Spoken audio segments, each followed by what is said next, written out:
And now from Russia's war in Ukraine to their enduring friendship with China, which is being viewed as a potential game changer. Senior officials in the U.S. military have raised a red alert. The commander of the Indo-Pacific forces has warned of deepening ties between Moscow and Beijing. The military leader informed U.S. lawmakers about the strong ties that China and Russia are in fact forging. The commander claims that President Vladimir Putin and Xi Jinping would eventually challenge Western unity. The high-ranking official added that this would be possible with the support of both North Korea and Iran. The Indo-Pacific commander calls it a new axis of evil with China at the forefront. Now, while addressing U.S. lawmakers, the military general said that the only counter to this new axis of evil was to forge alliances with like-minded allies in the region. Now, of course, this is not the first time that these alarm bells have gone off in Washington over deepening ties between China and Russia. In fact, the U.S. Secretary of Defense Lloyd Austin also says that Russia has grown closer to both North Korea and Iran. As President Biden has said, we will not walk away.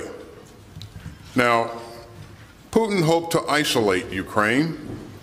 Instead, he left himself alone with Iran and North Korea. And that's a far cry from the some 50 nations of goodwill from all around the world who gathered again today. Our allies and partners are here because they understand the stakes. Now, Putin continues to target Ukraine with weapons procured from both Pyongyang and Tehran. And at the same time, Russia's economy has now become highly dependent on China. In fact, last year, trade between the two nations reached an all-time high of $240 billion.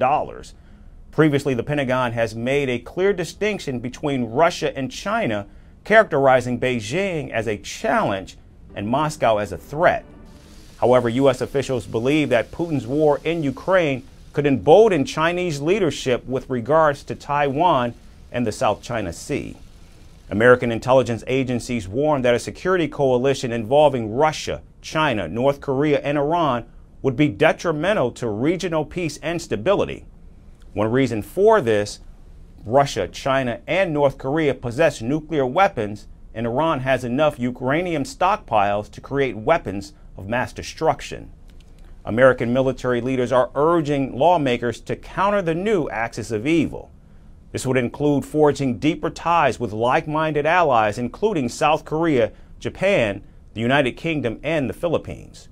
But this all begs the question, will U.S. lawmakers move to provide the $60 billion in aid to Ukraine that it so desperately needs to push back against Russia? Moscow is clearly the catalyst in this new rising threat to global order and stability.